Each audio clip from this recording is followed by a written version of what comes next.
এবার দেখেন মুমিনের কত সম্মান রয়েছে, কত সম্মান। এবার দেখেন সূরা মুনাফিকুনের ৮ নম্বর আয়াত, আল্লাহ তাআলা বলেছেন মুমিনের সম্মান কত রয়েছে। ওয়ালিল্লাহিল ইজ্জাতু ওয়ালিরাসূলিহি ওয়ালিল মুমিনিনা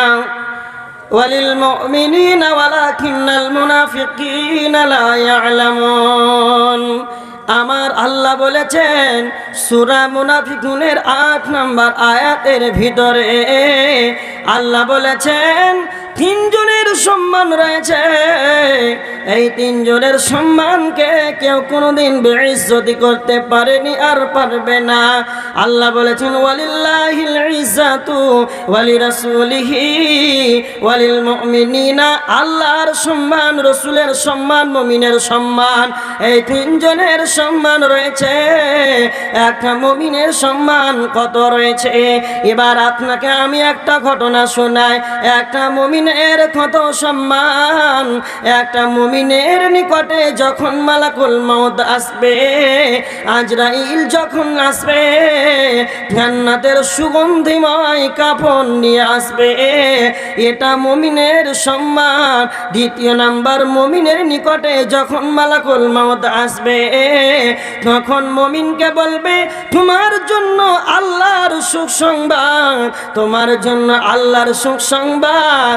ইয়া আইয়াতুহান নাফসুল মুতমাইন্না ইতমিনান নাফস, হে প্রশান্তময় আত্মা, ইরজিই, ফিরে চলো ইলা রব্বিকা, তোমার রবের নিকটে, তোমার আল্লাহর নিকটে ফিরে চলো। তোমার সুসংবাদ রয়েছে। এই সুসংবাদটা মালাকুল মউত আজরাইল মুমিনকে দিয়ে দেবে। আর মুমিনের আত্মাটি তখন সুসংবাদ যখন শুনে নেবে, তখন একটা গিলাসে যখন পরিপূর্ণ পানি থাকে, একটা মশকের ভিতরে যখন পরিপূর্ণ পানি থাকে, একটা বোতলের ভিতরে যদি পূর্ণ পানি থাকে, যদি হালকা কাত করলে এই পানিটা তাড়াতাড়ি করে বেরিয়ে যাবে। অনুরূপ মুমিনের আত্মাটি আল্লাহর সুসংবাদ যখন শুনে নেবে, তখন তাড়াতাড়ি করে আত্মাটি বেরিয়ে চলে আসবে।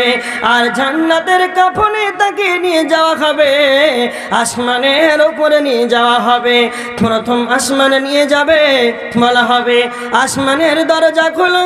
প্রথম, দ্বিতীয়, তৃতীয়, চতুর্থ, পঞ্চম, ষষ্ঠ, সপ্তম আসমান পর্যন্ত মুমিনের জন্য আসমানের দরজা খোলা হবে। তখন আমার আল্লাহ বলবেন আমার এই বান্দার নামটিকে সৎ ব্যক্তিদের কাছে লিখে দাও। আল্লাহ কোরআনে সূরা মুতাফফিফিনের ভিতরে আল্লাহ বলেছেন কাল্লামা কাল্লা কাল্লা ইন্না কিতাবাল আবরারি লাফি ইল্লিয়িন ওয়া মা আদরাকা মা ইল্লিয়ুন কিতাবুম মারকুম। আল্লাহ বলেছেন সৎ ব্যক্তিদের আমলনামা, সৎ ব্যক্তিদের নামটিকে লিখা হবে ইল্লিনে। 7 আসমানের উপরে একটা ইল্লিন নামক জায়গা রয়েছে। সেই জায়গাটা ইমানদারের আত্মাগুলোকে, ইমানদারের নামগুলোকে সেখানে লিখা হবে। ওয়া মা আদরাকা মা ইল্লিয়ুন, আপনি কি জানেন ইল্লিন কি? কিতাবুম মারকুম, সেটি হলো লিপিবদ্ধ খাতা।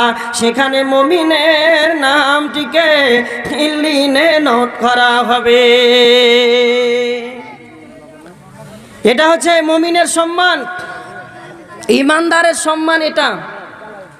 আর বেঈমানের নিকটে মালাকুল মউত আজরাইল যখন আসবে ভয়ঙ্কর আকৃতিতে, ভয়ঙ্কর আকৃতি দেখে সে ভয় খেয়ে নেবে, ভয়, তার আত্মা বের হতে চাইবে না। মালাকুল মউত বেঈমানের নিকটে যখন আসবে, আল্লাহর দুঃসংবাদ তাকে শোনানো হবে, তখন আত্মা বের হতে চাইবে না, কিন্তু মালাকুল মউত তা ছেড়ে দেবে না। আজরাইল আসিবে, পাশে তোমার বসিবে, আজরাইল আসিবে, পাশে তোমার বসিবে, দাম কবজ করিবে, ছেড়ে দেবে না, আর তো কোনো দিন ফিরে আসবে না, আর তো কোনো দিন ফিরে আসবে না। আজরাইল আসবে, বেঈমানের আত্মাকে ছেড়ে দেবে না। আর বেঈমানের নিকটে যখন মালাকুল মাউত আসবে, বেঈমানের নিকটে জান্নাতের সুগন্ধিময় কাফন নিয়ে আসা হবে না। পৃথিবীর পচা জায়গা থেকে, খেঁচড়াখানা থেকে চট ছালা পচা নোংরা জিনিস নিয়ে যাওয়া হবে, দুর্গন্ধময় জিনিস, দুর্গন্ধময় বস্তু নিয়ে যাবে।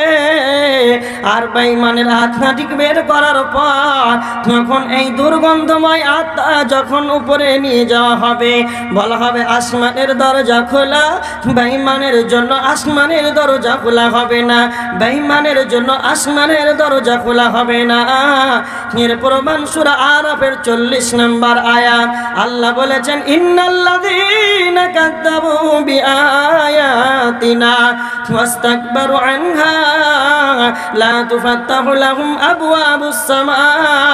আমার আল্লাহ বলেছেন, নিশ্চয়ই যারা আমার আয়াতকে অস্বীকার করেছে, নিশ্চয়ই যারা আমার আয়াতকে অস্বীকার করেছে, অহংকার করে মুখ থেকে ফিরিয়ে নিয়েছে, লা তুফাত্তাহু লাহুম আবওয়াবুস সামা, তাদের জন্য আসমানের দরজা খোলা হবে না। বেঈমানের জন্য আসমানের দরজা খোলা হবে না, ঈমানদারদের জন্য আসমানের দরজা খোলা হবে। এর জন্য আমার আল্লাহ কুরআনে বলেছে, ওয়ালিল্লাহিল ইজ্জাতু ওয়ালিরাসূলিহি ওয়ালিল মুমিনিনা। আল্লাহর সম্মান, মুমিনের সম্মান, রাসূলের সম্মান রয়েছে, এই তিনজনের সম্মান রয়েছে।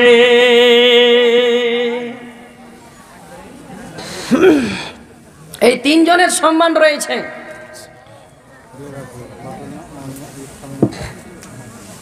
এই তিনজনকে কেউ বেইজ্জতি করতে পারেনি আর পারবে না। এবার দেখেন আমাদের অবস্থা, আমরা মুমিন যদি আমরা হতাম তাহলে মসজিদ ফাঁকা হয়ে থাকতো না। আমরা মুখে দাবি করছি মুমিনকে হযরতে উমর রাদিয়াল্লাহু তাআলা আনহু নবীকে বলছেন, আল্লাহর নবী, আপনাকে আমি খুব ভালোবাসি। তো নবীজি বলছেন, উমর ওই ব্যক্তি ততক্ষণ পর্যন্ত মুমিন হতে পারে না, ওই ব্যক্তি ততক্ষণ পর্যন্ত পূর্ণাঙ্গ মুমিন হতে পারে না। ওই ব্যক্তি যতক্ষণ না তার নিজের ধন সম্পদ মাল আর তার নিজের জানের চাইতে নবীজিকে না ভালোবাসবে, উমার ততক্ষণ পর্যন্ত ওই ব্যক্তি পূর্ণাঙ্গ মুমিন হতে পারে না। তখন হযরত উমর বললেন, আল্লাহর নবী, আমি আমার ধন সম্পদ জান এর কলিজার চাইতে আমি আপনাকে বেশি ভালোবাসি। তখন আমার নবীজি বলছেন, উমর এবার তুমি পূর্ণাঙ্গ মুমিন হতে পেরেছ। এবার আপনার বিবেককে নিজে প্রশ্ন করেন, আপনি কি পূর্ণাঙ্গ মুমিন হতে পেরেছেন? নবীজিকে আপনার নিজের জান এর চাইতে, নিজের মালের চাইতে, নিজের ধন সম্পদ, স্ত্রী সন্তানাদি বিবির চাইতে নবীজিকে ভালোবাসতে হবে। এবার আমাদের সমাজের কি ধরনের কুসংস্কার ঢুকে আছে রে! এরা বলে মুখে দাবি করে নবীজিকে ভালোবাসে, কিন্তু সকাল বেলায় সন্ধ্যার সময় এরা বেলেট লাগিয়ে নবীজির সুন্নাতকে কেটে দেয়, নবীজির সুন্নাতকে জবাই করে দেয়, আর নিজেকে সে মুমিন বলে দাবি করেছে। কথা মনে রাখবেন, আমার নবীজি বলেছেন, ফামান রাগিবা আন সুন্নতি ফালাইসা মিন্নি। আমার নবীজি বলেছেন যে আমার সুন্নাতকে প্রত্যাখ্যান করবে, যে আমার সুন্নাতকে প্রত্যাখ্যান করবে, ফালাইসা মিন্নি, আমার সেই দলভুক্ত নাই। তার মানে যদি আপনি আল্লাহর নবীর দলভুক্ত যদি না হন, তাহলে আপনি কি করে মুমিন হতে পারলেন? নবীজিকে নিয়ে ফিরাংশি ব্যঙ্গ করা হলো।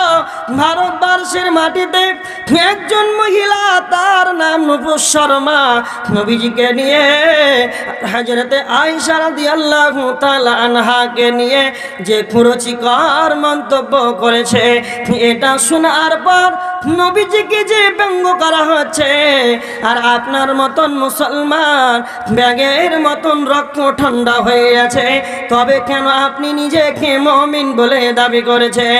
যদি আপনার ভালোবাসা নবীজির উপরে থাকতো, নবীজির ব্যাপারে কুরুচিকর মন্তব্য করা হবে আর আপনি ব্যাঙের রক্তের মতন ঠান্ডা হয়ে আপনি থাকতে পারতেন না। যদি নবীজির ব্যাপারে ব্যঙ্গ করার